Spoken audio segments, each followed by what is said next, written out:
Hey, architecture firm owners and emerging leaders. Get ready for unparalleled insight into the development of a world-class architecture firm and a worldwide organization driving the digital transformation of the design and construction industry. With Build Smart, the podcast that's changing how our profession operates. We share the incredible stories behind innovation in the building industry with my friend and co-host, Patrick McLeamy, FAIA, former CEO of the international architecture firm, HOK. You know, Yamasaki's office or firm lasted during his lifetime. And when he passed away, I think that was the end of the Yamasaki office. Helmut did not want that. He wanted a firm that would live out and grow beyond the founders. In Season 1, discover the untold stories behind HOK's meteoric rise, from 150 employees in St. Louis to a powerhouse with over 1,900 staff members and 27 offices worldwide. You know, they weren't as polite as the Kojima people. That was just boom. And anytime you have a creditor, whether it's Kojima or the bank, that wants their money, unless you can raise money someplace else, you are out of business. Bankrupt. And hold on tight for Season 2, where Patrick takes us on a new adventure as chairman of Building Smart International, shaping the future of digital transformation in the design, construction, and operation of built assets. Ian Howell, Ken Harold, and I, Ken was my technical representative from HOK. The three of us took a tour of Europe of 5 cities in 5 days. Very busy time. Simply follow the link in the show notes to subscribe to Build Smart now and uncover lessons that will transform you and your architecture firm.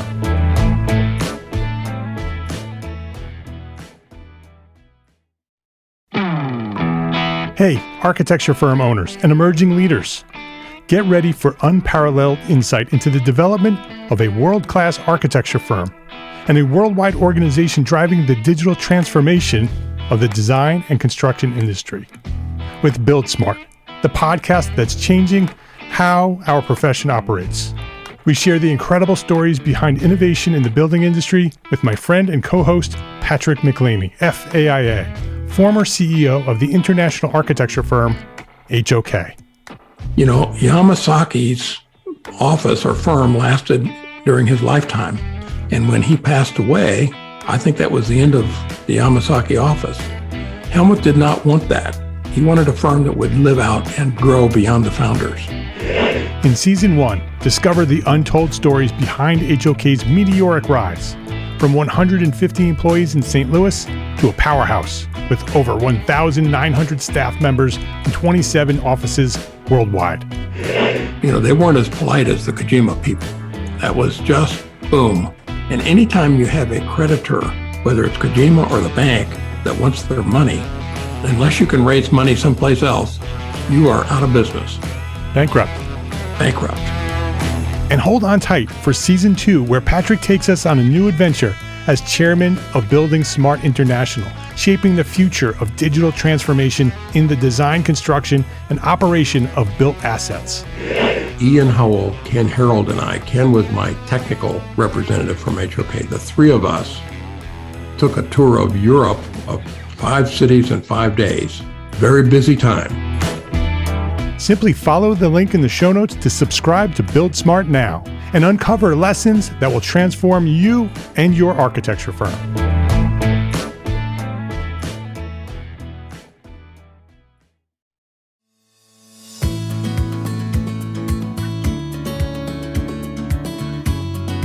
My name is Mark R. LePage, and you are listening to EntreArchitect podcast, where each week I speak with inspiring, passionate people who share their knowledge and expertise, all to help you build a better business as a small firm entrepreneur architect. Luis Murillo, welcome to EntreArchitect podcast. Well, thank you, Mark. Thank you for having me. I'm excited about our conversation. Me too. I'm looking forward to this. Luis is an architect based in Los Angeles and the founder of LMD Architecture Studio. Luis, I would love to hear your origin story. I want you to go back as far as you want to go back and share when you discovered your passion for architecture And maybe even who or what inspired you to get started as an architect? Wow. Yeah, well, that's something that is very, how should I put it? It goes way back. I mean, I started in Colombia. That's where I'm from. I was born and raised there. I received my architecture degree in 1994, but I don't know when exactly I discovered I wanted to be an architect. I think I can trace that back to my very early years when I developed this passion to assemble these Lego-like structures. There's a Colombian version of Legos. It's not quite the same as here, but you would put together actual buildings. Mhm. And I remember I must have been, I don't know, 8, 9 years old. I didn't want to assemble the pre-set models. I wanted to just assemble my own structure. So I had to get like several boxes of these Legos so that I could assemble larger and more complicated structures. And that's how it all started. And I think that what I got from that was an ability to solve problems. The excitement that you feel when you are able to assemble a structure, something that can be used.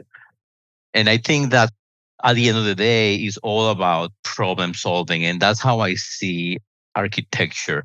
Somebody gives you a set of constraints, rules, desires, must haves. And you just take all these pieces and you start assembling them together. And then at the end of the day, when you look at this piece, it just makes sense. It solves somebody's problem, if you will. yeah, Early on in my life, I didn't know that architecture was going to give me that.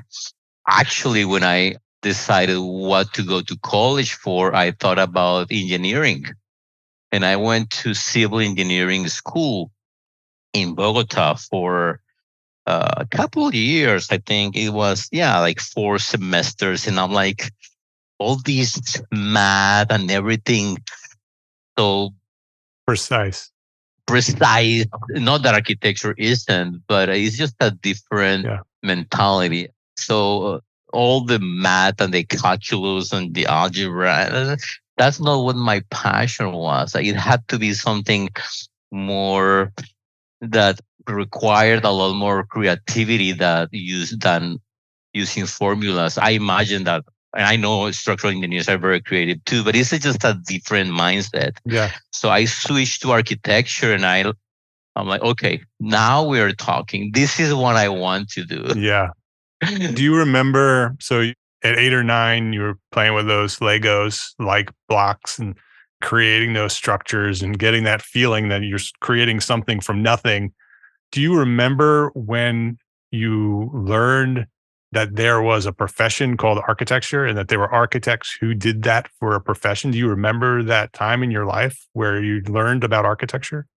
Well, interestingly enough, my dad, he went to architecture school, but he never practiced as an architect.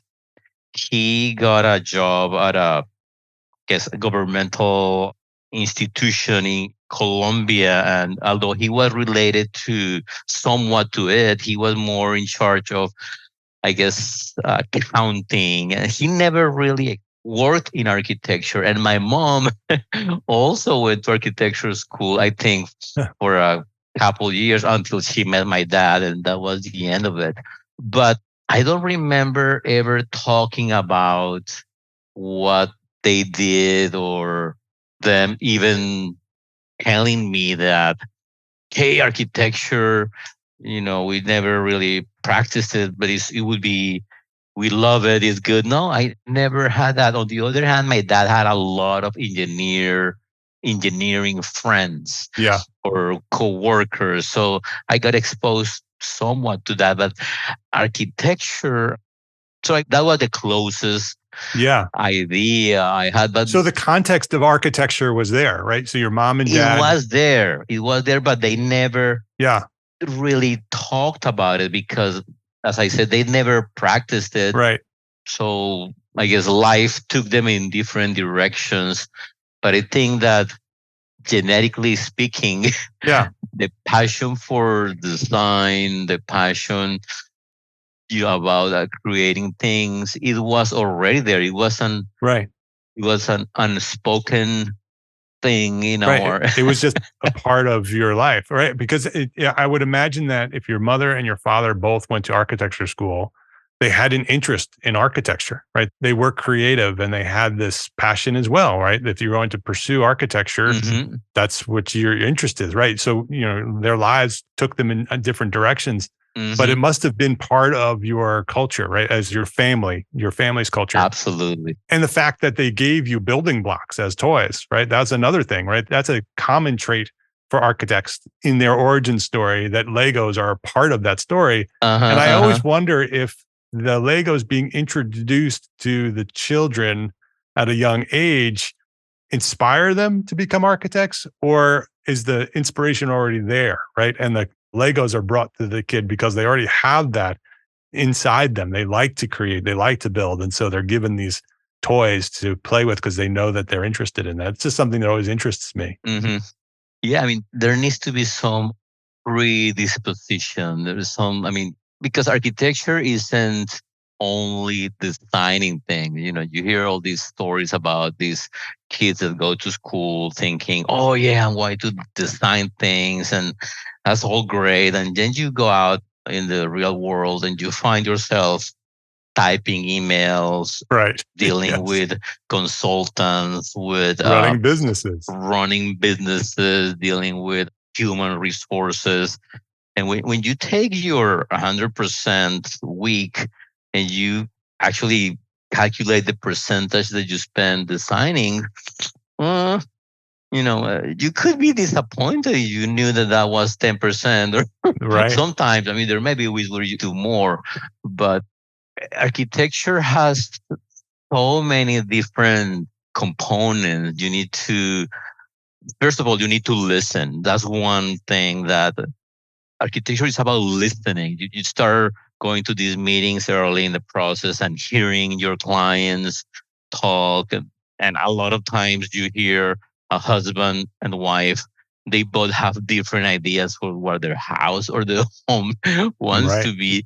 And somehow you need to find this middle ground. You have to create this architectural piece that somehow makes both of them happy, or sometimes the kids also, when they are of families, well, where do we put the rooms for the older kid? Do we want him to be separate from the other three? And so again, architecture, you need to take all these pieces, and there's the client desire, the city constraints, there's the site constraints. So there's so many different things that come into play, that more than design is, you need to have the ability to extrapolate, to extract from, take pieces, components from every single person, or from every factor, and assemble something that satisfies everything. Yeah. It's an amazing skill that we have, isn't it? I mean, and like you said, I think much of that needs to be innate, right? That's much of that needs to be part of who we are as people Right. before we become architects. In order to be successful to do that. And very often you don't even realize that that's part of architecture, right? Until later. Right. Yeah. Then you go to school and they teach you all the means and methods. Oh, okay. That's how you Right. do this. That's how this thing stands the test of time. And Yeah. so when you go for 5 years to school, they're just giving you some tools as to how to navigate. But I guess the passion for it is already wired, or at least for me, I think it was already wired, Yeah. you know, somewhere in there. I just had to discover it. I want to learn about your journey from Colombia to the US, because you said early on that you went to school in Colombia.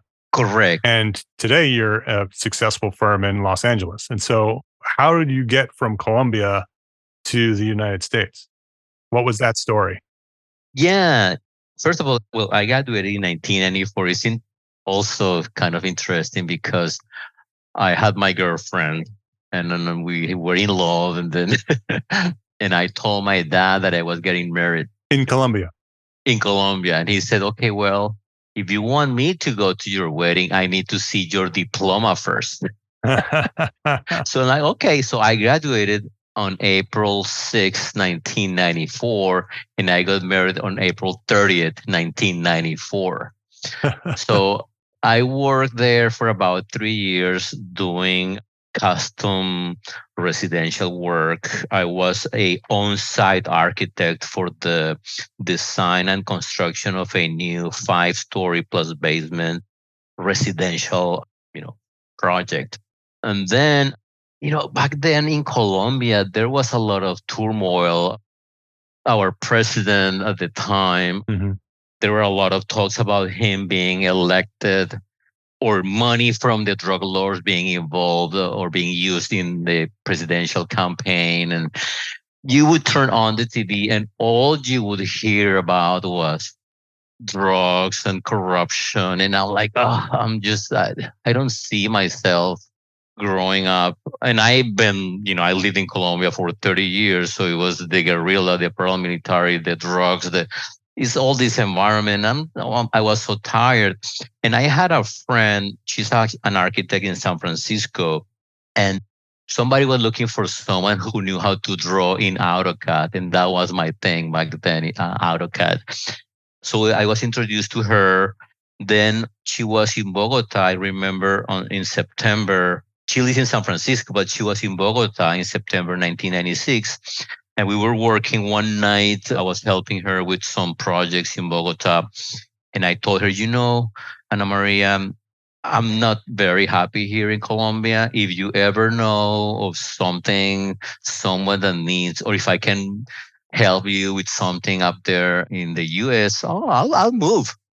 She's like, okay. So she came back to the States. And I remember it was December 24, 1996. I get this phone call from this guy who barely spoke any Spanish. He said, oh yeah, my friend Ana Maria told me you're looking for a job here in the States and she speaks very highly of you.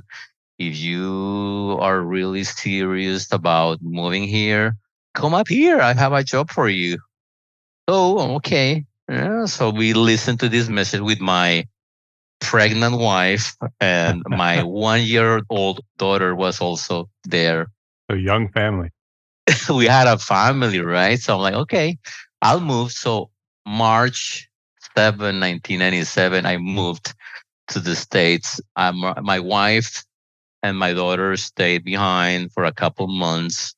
The guy who called me to Colombia, at the end, he thought he didn't have as much work as he thought he was going to have. Well, long story short, he introduced me to this architect friend here in Los Angeles who was needing somebody that was willing to work hard. I'm like, well, yeah, that's me. So I was introduced to this person. They helped me get my work permit and all that. And that's how I started my professional career here in the States. It was extremely difficult, to say the least. I did not speak the language. I did not know any architectural terminology or materials and methods, nothing. I mean, I had a diploma that I had earned in Colombia. I had 3 years of experience working, building with concrete and bricks. And I come here, they don't use too many bricks here in California. It's all wood, mostly wood and steel. So it was very, very difficult. Those first couple years, I remember coming home and sometimes I would break in tears to my wife at night. Yeah. I remember having meetings every Wednesday. There would be an office-wide meeting.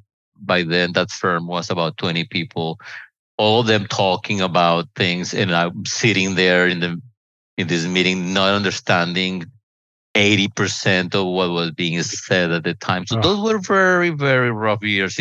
You don't realize how long it takes for someone to really comprehend a language. There's a lot of idiomatic expressions, things that no one teaches you there's nothing in a textbook, right? So there was that. There was also, like I said before, architectural terminology, all that.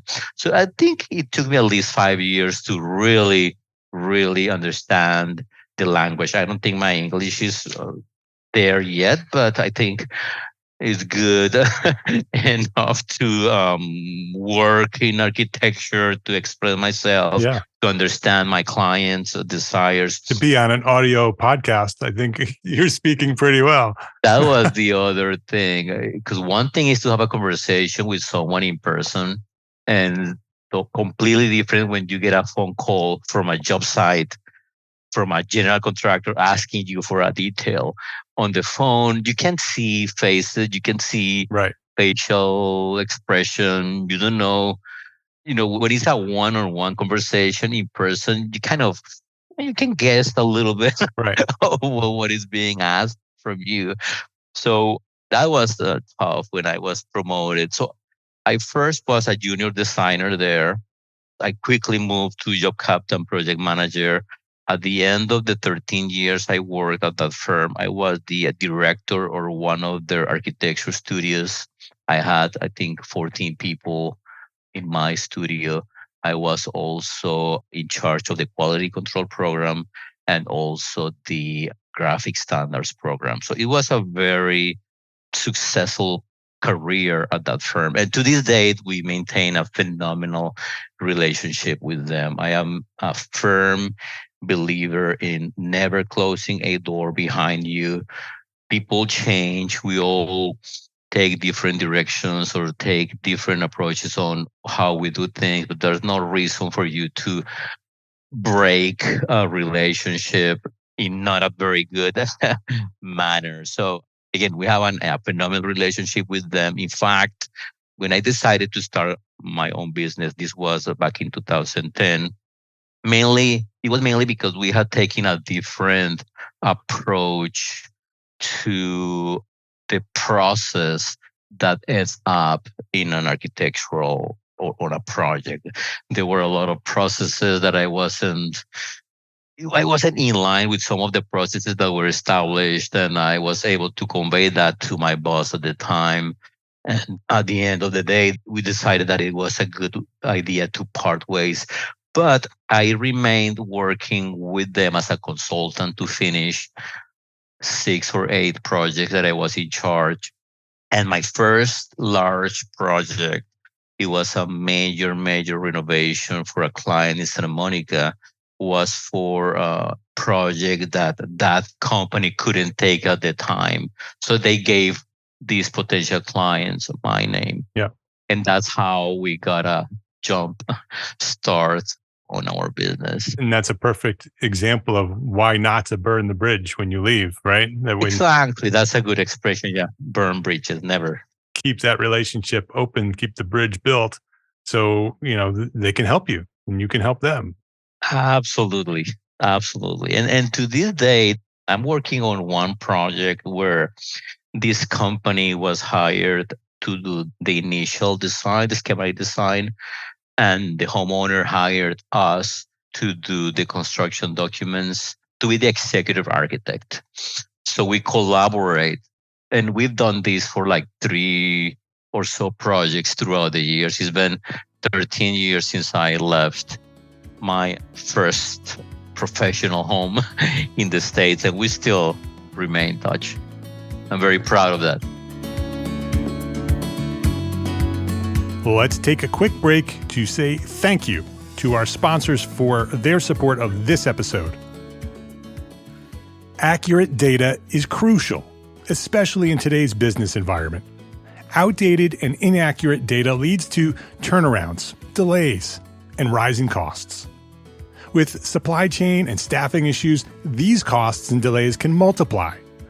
That's why a resource like ARCAT.com is so important. ARCAT works with manufacturers to keep their data up to date and accurate, and offers it to you easily, accessible, and free. Use ARCAT's powerful search engine to find what you need fast and download it right there on their site without needing to pay for anything. It's free. You don't even have to register. So go try arcat.com today. That's ARCAT.com. Unlock your full potential as an architect business owner at EntreArchitect Network.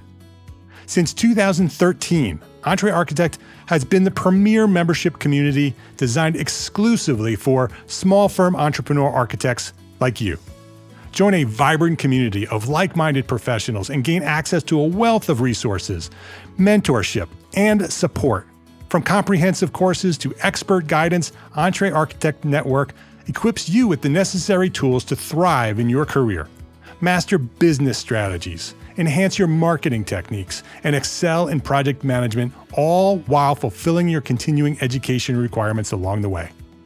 Break free from the isolation and connect with a supportive network that understands the unique challenges that you face as an architect business owner.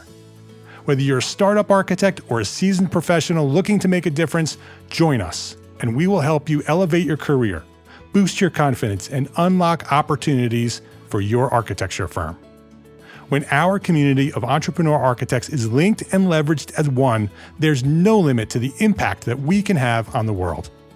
Visit EntreArchitect.com today and become part of our thriving network. Unleash the full potential of your architecture business. Join EntreArchitect Network today, the premier global business organization for small firm architects.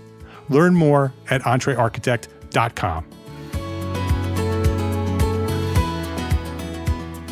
When you left that firm, did you know that you're going to start your own firm, or Yes. did you just, okay. So what was the inspiration for starting your own firm and not going to another firm?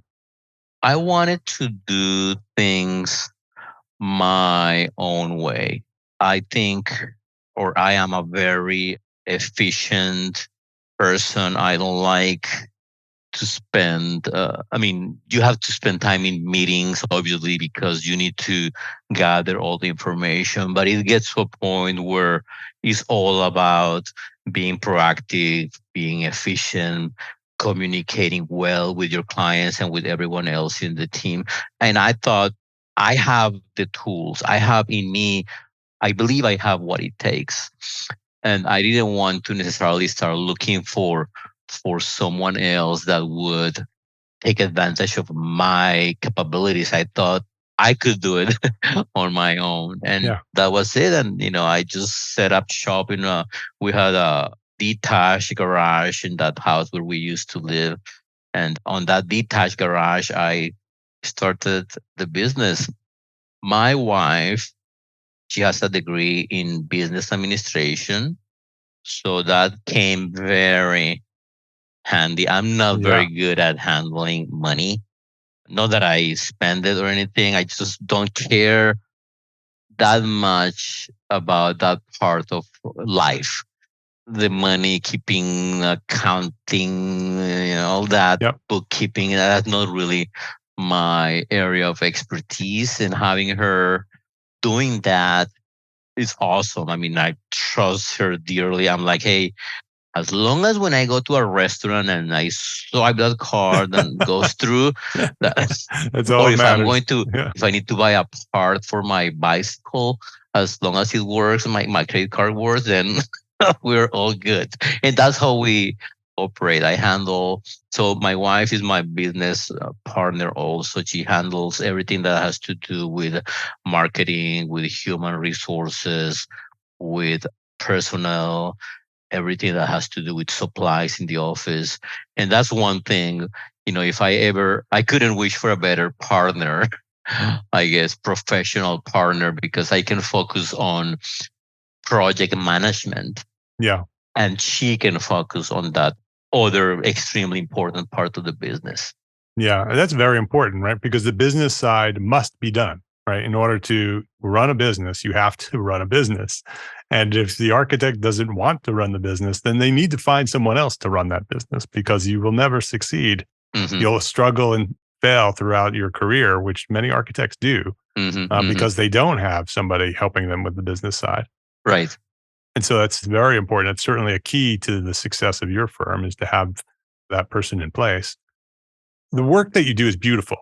Thank you. High-end modern residential architecture primarily, right? That's primarily what you do. Correct. How did you establish yourself in that market in Los Angeles? That's another interesting question. I mean, I don't know that I purposely went in that direction. For the company I used to work for, I was doing a lot of traditional projects, contemporary projects. And when I say traditional, I mean like different style, like Spanish colonial, East Coast oriented architecture. I mean, a French villa inspired architecture. I personally have always been more drawn to less in more, simplicity, being practical. But I don't know that on purpose I said I'm only going to take projects that are contemporary in flavor. It just so happened that maybe my personality, I don't know how to explain it, but 9 out of 10 of our clients approach us with the idea of something contemporary, open space, light, airy, beachy, a lot of indoor, outdoor connections. The building blends with nature. There's not like formal spaces. So it just happened to be that way. And again, it also happens to be what I feel more comfortable developing. It's interesting. It just happened that way. So you're in a market in LA that appreciates that, right? That appreciates Correct. modern architecture.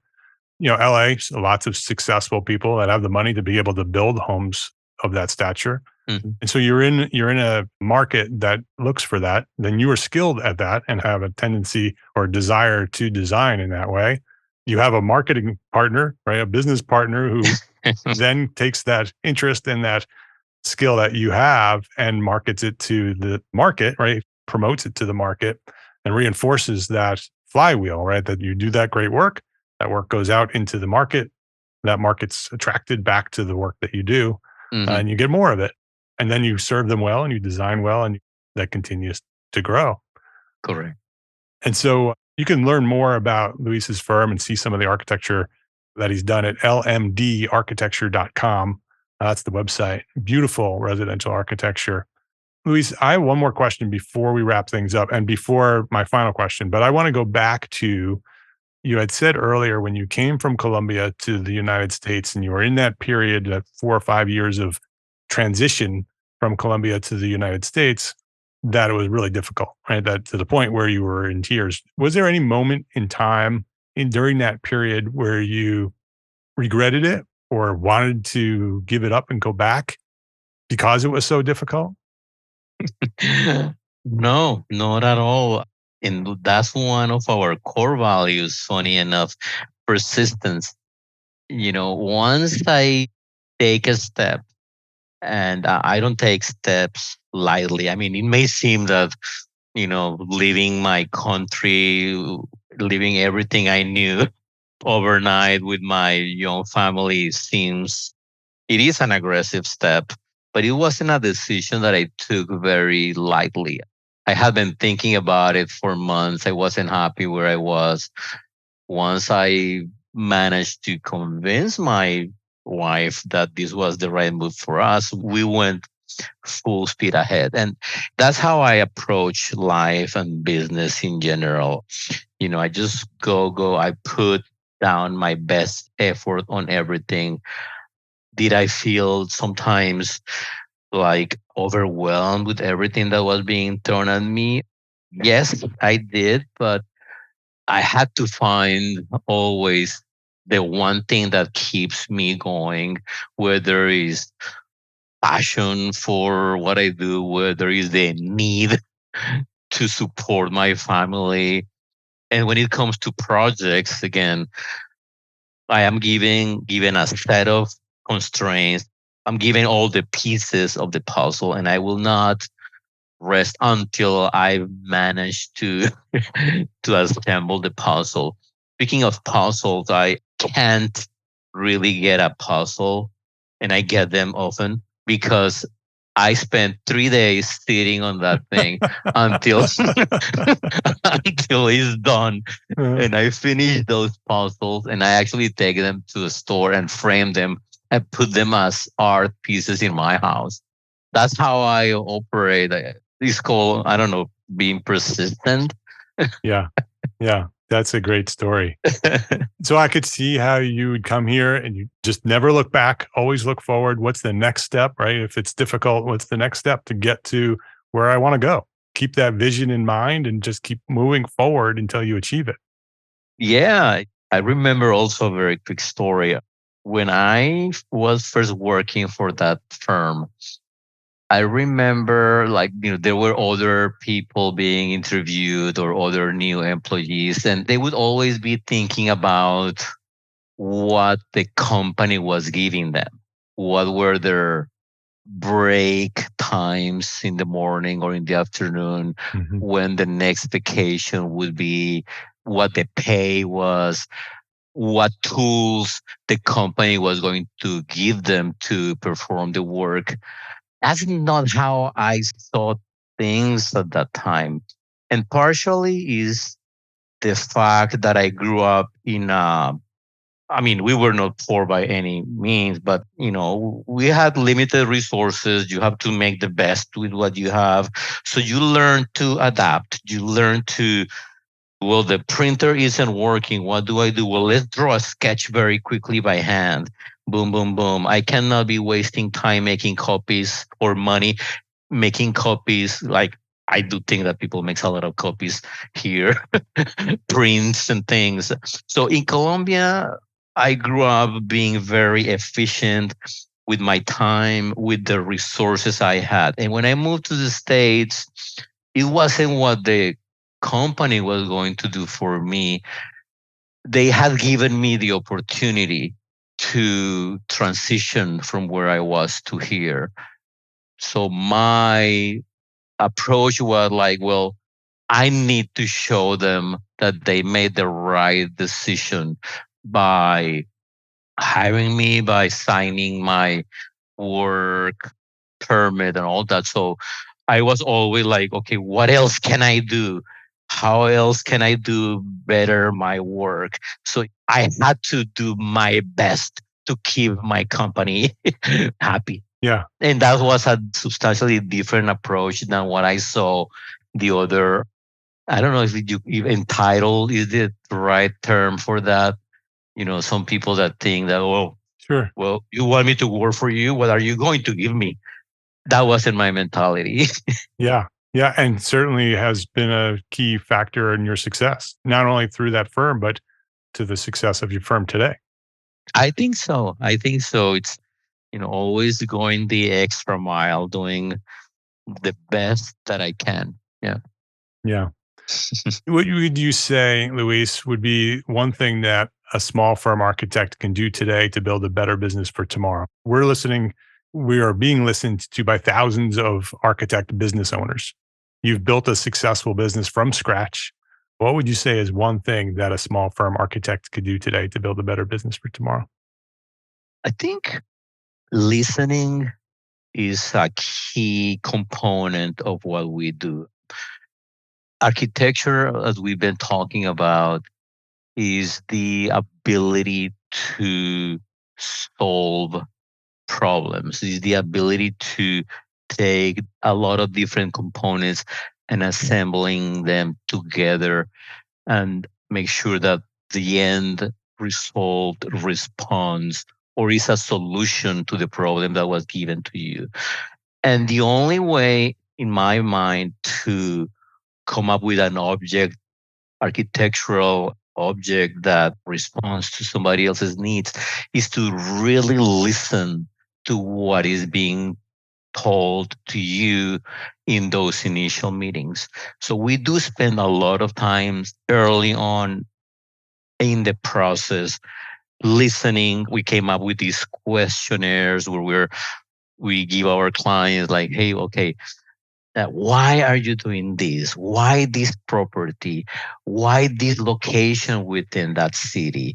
How do you entertain? Do you enjoy music? Do you enjoy natural light? Do you enjoy? So it's about inquiry, always inquiry. Like, okay, just try to get to the bottom as to why people is doing or embarking in this complex process of architecture. So I think that's mostly what I think makes a project successful. Your ability to listen, truly listen to your clients early in the process. And then during the process, communicate constantly.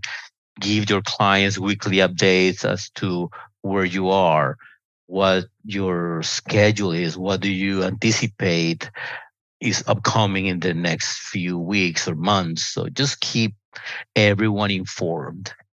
His name is Luis Murillo. The firm is LMD Architecture Studio. The website is the same, lmdarchitecture.com. Luis, thank you for sharing your fascinating story. I love your story coming from Colombia to the United States, building a successful high-end residential modern architecture firm. Fantastic story. Thank you for sharing your story at EntreArchitect Podcast. Mark, thank you so much for having me. It isn't difficult to have this type of conversations. I enjoy talking about who we are and how we got where we are. And you guys, just giving me this chance to share these stories with you just brings back so many good memories that actually help me keep going, keep doing what I'm doing, and then see what other stories I can develop in the next 25 years. So thank you so much, Mark. Yeah, well, in 25 years, you can come back and share your story in the next 25. You're welcome. Thanks for that. I appreciate that. All right. Thank you, Mark. If you liked this episode of EntreArchitect Podcast, please share a 5-star rating, write a quick review, and share a link to this episode with a friend, because that is how EntreArchitect has grown to serve thousands more architects just like you. By sharing a rating, write a review, share a link to this episode with a friend. I appreciate you for that. Thank you to all our sponsors for this episode, ARCAT and EntreArchitect Network. Links to sponsors and all the resources we discussed today are available at the show notes for this episode and every episode, found at entrearchitect.com/podcast. EntreArchitect is a member of the Gable Media Podcast Network, the next evolution of interactive media and resources for the AEC community and beyond. You can now earn continuing education credits for listening to this podcast. Select episodes of EntreArchitect Podcast are approved for AIA continuing education credit. Learn more about our new Gable Members program at gablemedia.com/members. That's GABL media.com/members. Thank you for listening to this episode of EntreArchitect Podcast. My name is Mark R. LePage. Love, learn, and go share what you know.